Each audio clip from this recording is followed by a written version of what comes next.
This is Metal Mike, and in this episode of the 80's Glam Metalcast, I talk to a true guitar hero from one of my favorite bands, Joey Allen from Warrant. We reflect back on Cherry Pie 30 years later. We dig deep into the fan favorite Dog Eat Dog and a ton more. Check it out. Joey, welcome to the 80's Glam Metalcast. How you doing, man? I'm stoked I made it through the 80s, man. How are you doing, Mike? Well, it was a glorious era, wasn't it? It was what I remember. Yeah, it was great. So, COVID-19 kind of threw a monkey wrench in the Cherry Pie 30th anniversary tour. Are there some shows that you guys are going to do later on in the fall? You mean the Chinese Communist party virus? Is that what you're talking about? Hey, I didn't say that. You did. Yeah, right. Well, I just said it, so feel free to hit me if you'd like. Anyways, you know what? We got into this business because we love music. We're fans of music, and we love playing music. And we were fortunate enough to have a great songwriter in the band back in the day, and get some success. And so now our whole goal is to get out there and play, and have it be fun for people, and have people have a great time. And there's nothing about having a great time if you get sick. True. So to be honest with you, that's the most important thing to us, is just to, kind of wait until we see what goes on with possibly a vaccine, or if it, is mitigated a little bit more in areas. But right now, we don't have any large outstanding plans to tour. We're just kind of sitting back and waiting until, we're definitely not going to be the first guinea pig, let's put it that way. Right. Just because there's too much at stake, man, So Cherry Pie turns 30 in September, and hopefully next year will be a good year for us. We may get some dates in this year, but we're the most important thing is the health of our fans, our crew, the people that work at the shows, and everybody involved. Is it crazy to think that Cherry Pie is going to be 30 years old? Because I think it's pretty crazy. Dude, could you imagine that? Cherry Pie 30 years ago, you made it through the 80s, you made it through the 90s, and then you go out on tour to celebrate 30 years, and you get a flu and die. Yeah, that would suck. So no, I can't. We can't fathom that it's 30 years old. It's awesome, man. It's awesome, and the band sounds better than ever. I think our last gig was in February, and we played the set that we're going to play when we get out there for people, and it was every song off Cherry Pie. It was killer. A lot of fun. If you had to rank that album in the catalog, where do you place it? For me, I've done 6 records with the band. I did the first 3 and the last 3. So it's definitely in the top 3 for me. Mm-hmm. Mm-hmm. Just because it was so successful, and there's great tunes on it like Rainmaker and Uncle Tom's Cabin and Sure Feels Good, some rockers that I'm really into, and the songwriting was killer, and it was a good time. So definitely in the top 3. I don't know where. I'm glad you said Mr. Rainmaker, because I think that's probably my favorite song on the album. Uncle Tom's Cabin is pretty awesome too, but man, Mr. Rainmaker, what a cool tune. Yeah, it's a lot of fun to play live, man. It's a lot of fun. It's busy. There's a lot of vocals going on, background vocals, but that's a heavy one. It's good. It's funny when you think of the song Cherry Pie. I think obviously when it came out, people loved it. It was a big hit. And then I think when we got deeper in the 90s, it was kind of panned. But I think people found the love again for the song Cherry Pie. Don't you think so? It's a catchy riff. It is what it is. It's not indicative of what the band's catalog is, but it's a lot of fun. So if people are digging it at any time, we welcome it, man. There's no excuses for a hit song. You know what I mean? Exactly. Now, one album in the catalog that's picked up, I believe, which is a cult following over the years, is Dog Eat Dog. Did you guys think you had a hit on your hands when you were creating that album? That was the first album that we made, and with the original lineup, that was just, we did it for ourselves. Mm-hmm. And the songwriting was darker for sure, and we just wanted to get heavier, because we always thought we were a heavier band live than what translated on those first 2 records. And so I think Janie at the time wrote some heavier, darker material, and then we picked a different producer, and it just had a different vibe to it, and that's one of my that's in the top two for sure for me. Yeah. I worked really really hard on that record with Michael Wagner and the band, and it was a lot of fun. Even though it only went gold and didn't make the double platinum of the first two, it still was definitely a lot funner to make because we were just doing it for the love of music, Did you do all the solos pretty much on that album, or?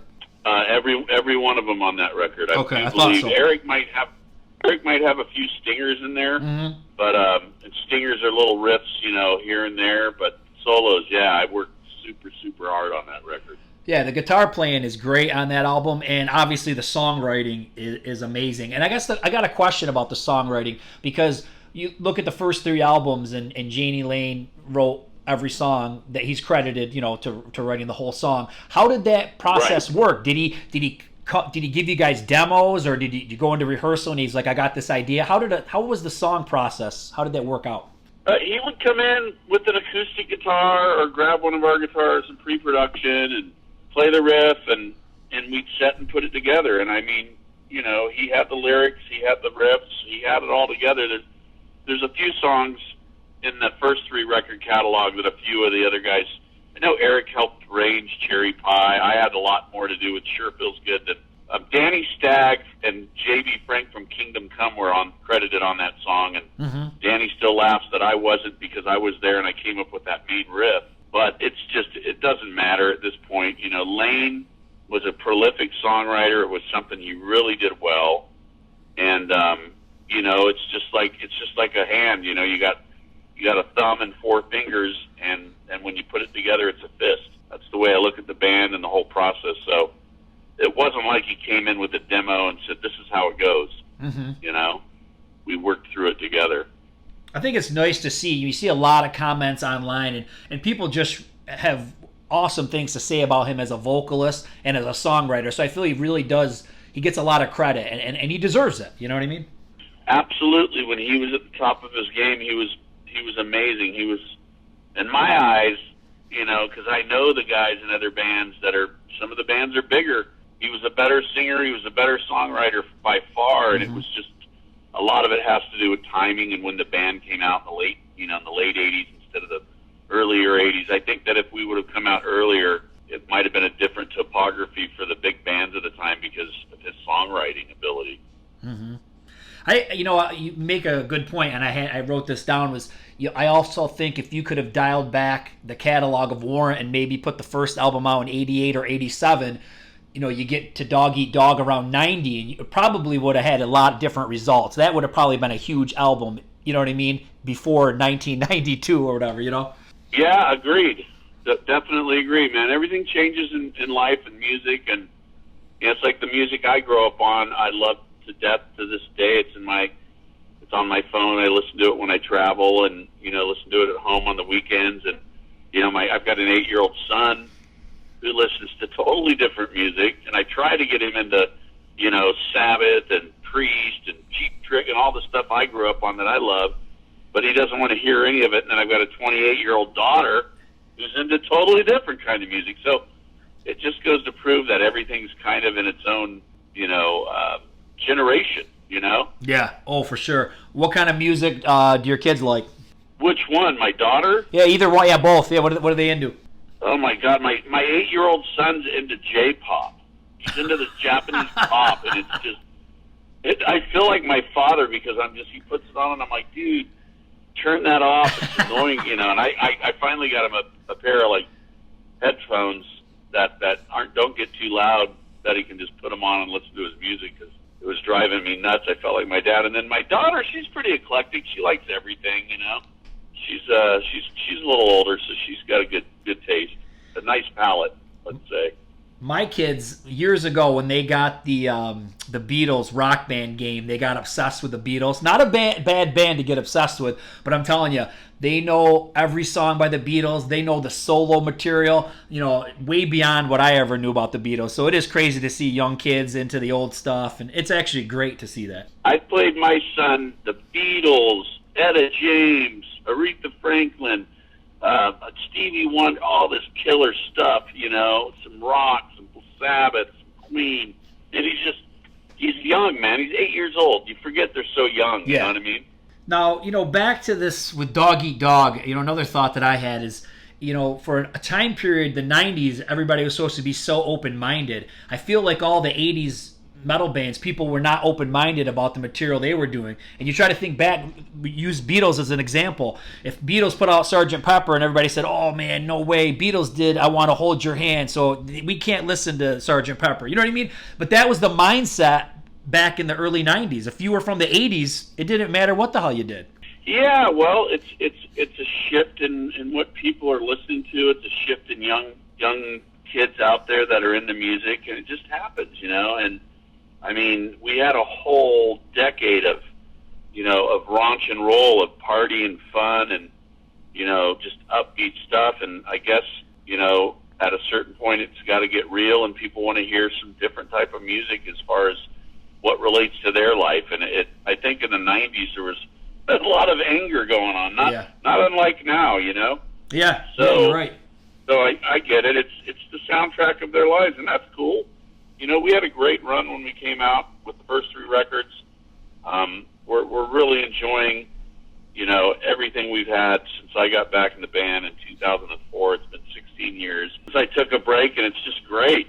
It's just going great, man. So we're enjoying it. And of course, the debut is probably one of the best debuts of the late 80s, in my opinion. I mean, every song is just killer on that one. Thank you. That was a good time, man. We didn't know what to expect when we were making that record, but when it got done and we started touring, it was a magical time, so we had a lot of fun. Why did you end up leaving the band? It was, 95, 96, so I'd been in there about 7, 8, 9 years, and I just, Seattle had come in, and the third record didn't do so well, and I was going through a divorce, and I was going through a bunch of other crap, and it was more not really that I hated the band or I needed to get away from anybody in the band, more than self-preservation. I needed to get out of the business and just go a different direction, I was partying hard and just everything you don't want to do when you've got to buckle down and get real. So I left the band. It's been a year and a half, wallowing in my own vomit, and snapped out of it. Got into business for about 8 years, which is the best thing I ever did, private business, and then got back in the band in 2004. And I do the band 50, 60 dates a year, and I'm also in private business. I've been working a day gig for 15 years in the music industry, and I do well. I work hard. A lot of people obviously think the rock star life is so glamorous, but obviously as, record companies and all that stuff aren't really backing you like they were in the 80s. As regular people, you need health insurance. You need, you don't want to sound like an old guy, but I mean, these things are important as you get older. You know what I mean? Well, if you've got a family, you need to provide. If you're a man, and or a woman for that matter, it doesn't matter what you are, but it's just, for me, I need to work. I work, between my gig and Pearl when I'm, Warrant, and I work for Pearl Drums. I worked for Pearl Drums for about 15 years in August. And I'm a West Coast senior sales rep, and the company's amazing. The drum community is amazing. And I just work hard. I work 40 to 50 hours a week for Pearl, and if the band's on the road, that's another 20 hours easy. So, you do what you got to do. And, of course, insurance is part of it, and paying for your mortgage, and making sure your kid's going to school, and making sure you're a good family person, and keeping it tight. So it's not glamorous. It's just like anything else. Touring is all about, 12-hour days for flying, and then staying in a hotel until you go to sound check and then go back to the gig for an hour and a half or two. It's the only thing. We say we get paid to travel. We don't get paid to play the gigs, because the gigs are the fun part. Right. What'd you think of the album Ultraphobic? That was the first one they did without you. What do you think of that album in retrospect? I did not. I haven't heard any of the Warrant records I'm not on. Really? I haven't listened to. I know. I remember hating it when it came out. I had a friend that, I obviously was into Warrant back in the 80s and the 90s. And then when that one came out, I just remember hating it. I was like, God, it just sounds like Warrant trying to be Alice in Chains or something like that. But then, I don't know, I went back and revisited it a few years ago. And it's pretty, you know what? There's still a lot of the old elements and the catchy songs. It's still there, you know what I mean? So there's some cool stuff on there. Yeah, when I bailed, I bailed. You tuned it right out. I didn't. And it's not, no disrespect to that era of Warrant. It's all cool. It's just that I wasn't around then. I don't want to take credit for it, good or bad or ugly or indifferent. It doesn't matter to me. It's definitely part of the history of the band. And if people walk up to me with one of those and want me to sign it, I don't do it because I wasn't on it. Right. Exactly. I'm not being rude. It's just not my record. It's like, it would be like, you putting your name on somebody else's interview. You're not going to do that. No. So no disrespect to those records. I'm sure if Janie was writing, I'm sure there's some great stuff on there. Yeah, there was one song that I don't know if I ever made it through the whole album to catch, but somebody must have messaged one time and said, "Oh, you got to listen to Stronger Now." And that's a really cool song. So I don't know if you've never heard it, check it out because it's just that it's just him, that cool songwriting that he has. It's just a really heartfelt tune. It's a good song. Yeah, I heard that song. That song before I left the band, he was playing that. Was he? Okay. Yeah, that's a great song. Well, we can't forget, man, Louder, Harder, Faster from 2017. That's pretty killer. It's good to see that you guys are still doing new music. Title track, it's definitely got the Warrant vibe, and Perfect and Faded. Those are the kind of songs I like. So what do you think of that one, looking back at it? We used Jeff Pilson from Dokken and Foreigner on that to produce. It was really a good time to do what we did and a fun time to work with him. I'm not a big fan of the poppier songs like Faded and Perfect, and I'm just not. I like the Louder, Harder, Faster, Devil Dancer. I like that heavier stuff. I know some people like the pop elements of Warrant. It is what it is, but I'm a more of a grew up on Priest and Maiden type of guy, So but that's it was a fun record to make. So that's why Dog Eat Dog, you really like that one, because obviously you got some pretty heavy stuff on that one.